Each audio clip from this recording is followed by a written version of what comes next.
makes you so sick at heart that you can't take part. You can't even passively take part. So it seems that every couple of years we have some major leak of the tax avoidance or tax evasion of very rich people.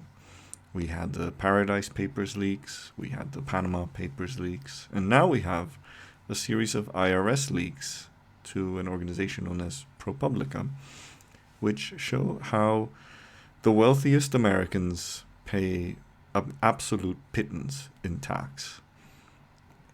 And this was published today, June 8th, and they basically obtained tax records for a number of the wealthiest people in the US for quite a number of years. And here's like the shocking thing. It's not just that they pay little tax, it's that in some years they don't pay anything at all. In 2007, Jeff Bezos, then a multi-billionaire and now the world's richest man, did not pay a penny in federal income taxes. He achieved the feat again in 2011. In 2018, Tesla founder Elon Musk, by the way, he wasn't actually the founder of Tesla. He already got involved when it existed and then managed to kind of become an honorary founder, but he actually didn't found Tesla, just so you know. The second richest person in the world also paid no federal income taxes. Michael Bloomberg managed to do the same in recent years. A friendly reminder, this man wanted to be president.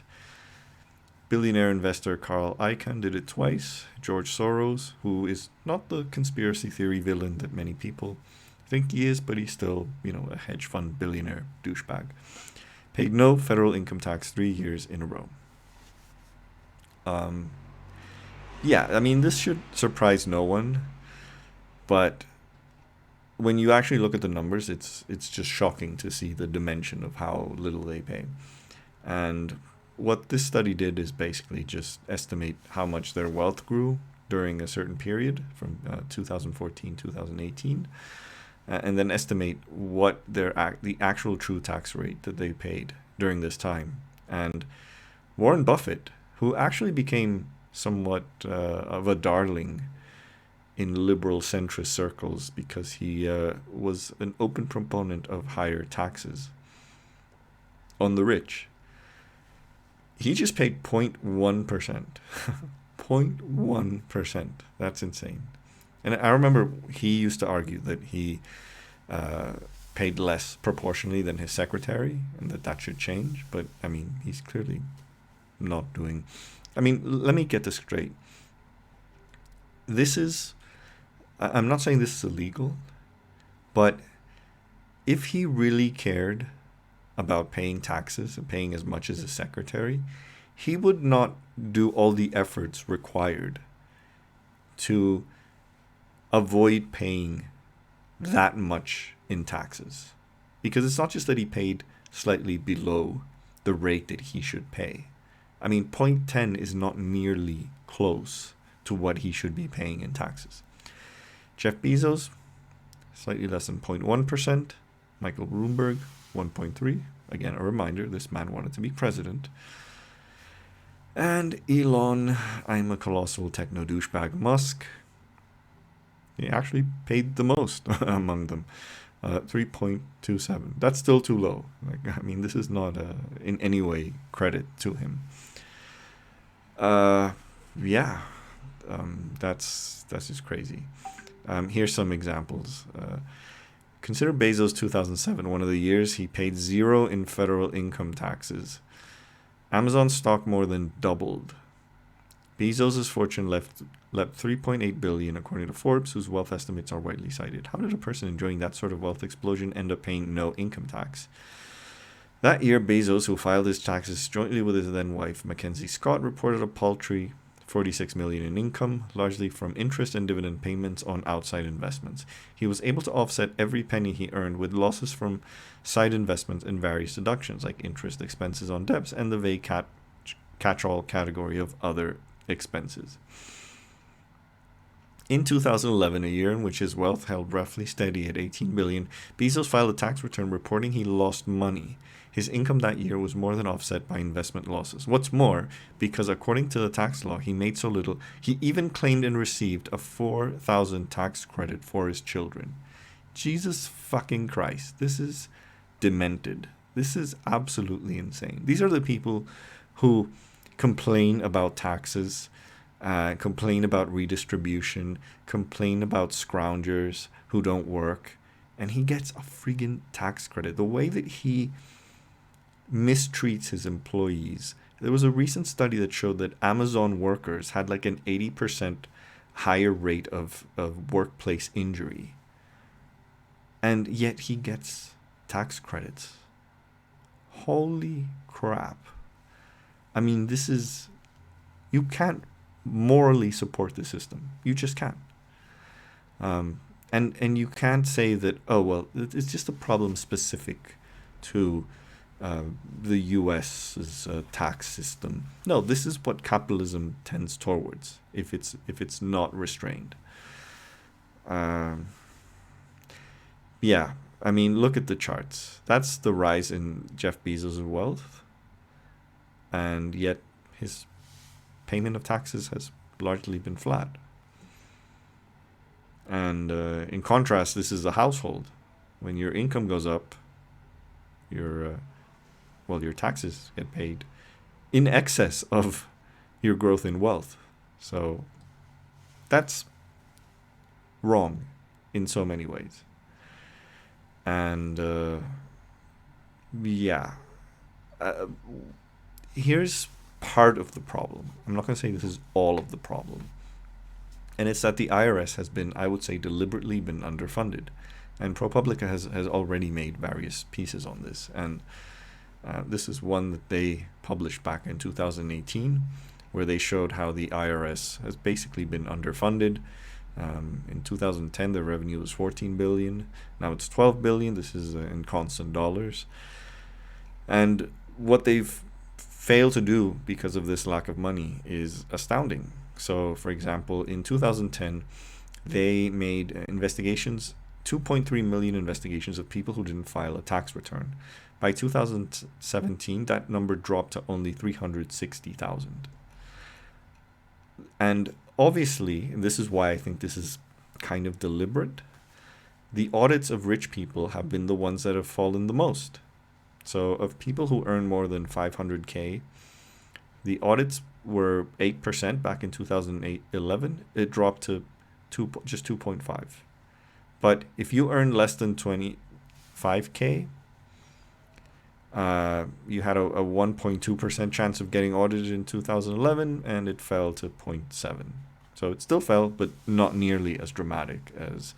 And let's be honest, how much in misfiled taxes are you going to be able to scrape for people who earn less than 25K? Like 25K in the US is a pittance, like an absolute pittance.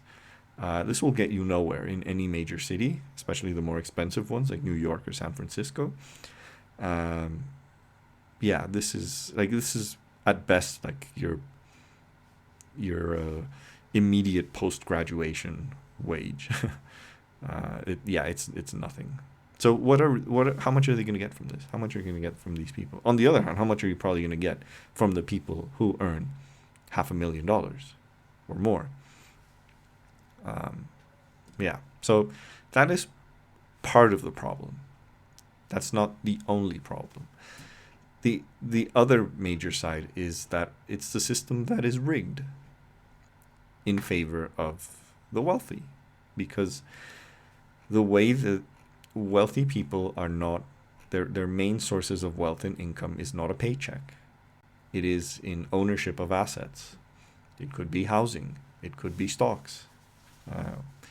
And the U.S. tax system is very bad at taxing assets.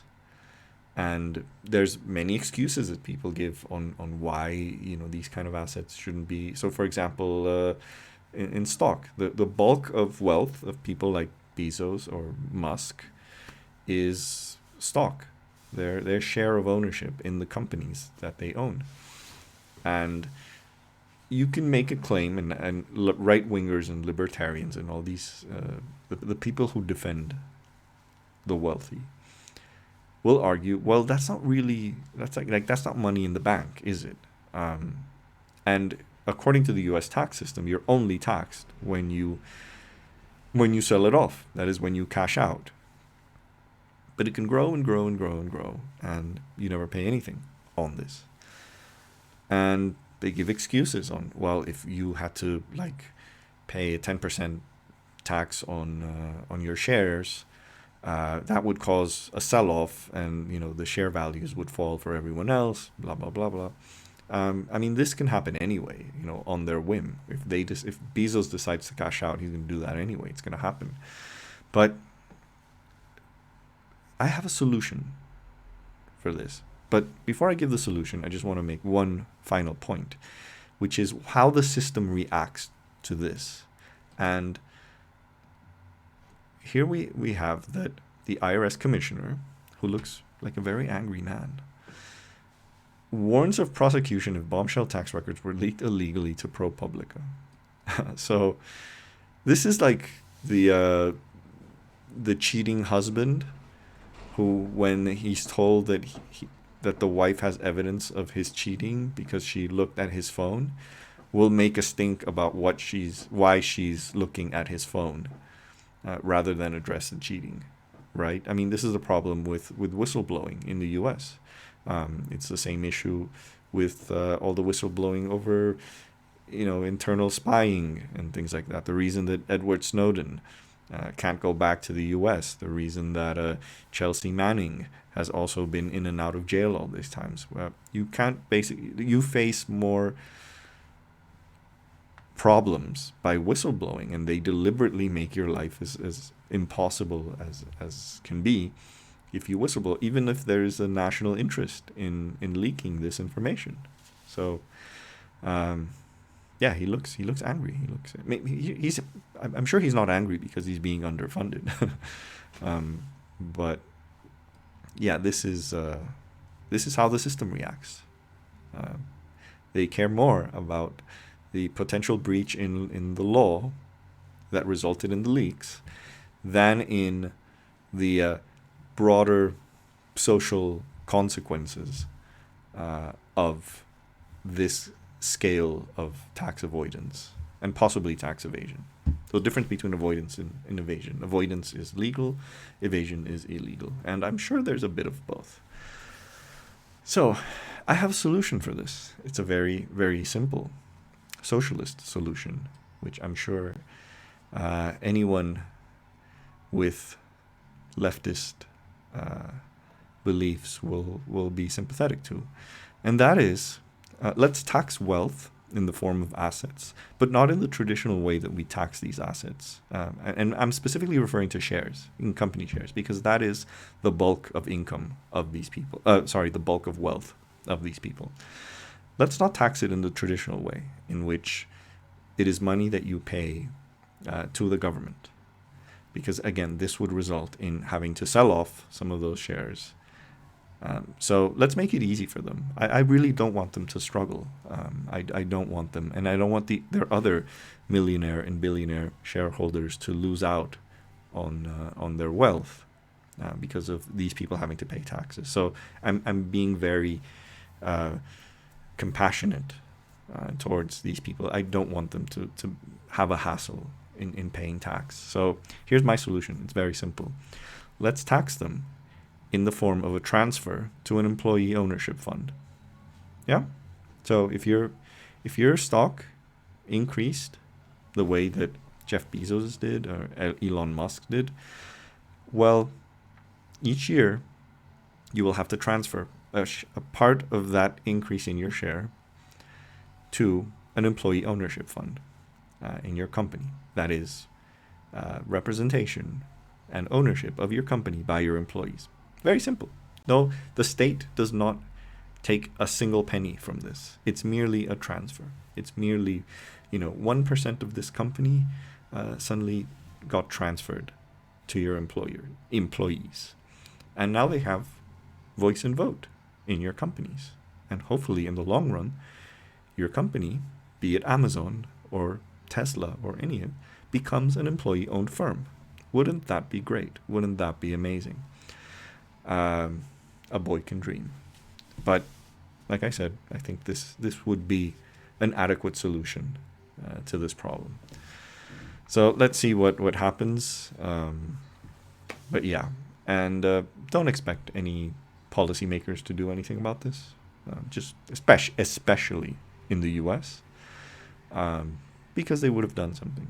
When the Panama Papers were leaked, when the Paradise Papers were leaked, and they did nothing, absolutely nothing, because they aren't really interested in taxing these people or in any way challenging their economic power. So that's all I have to say, folks.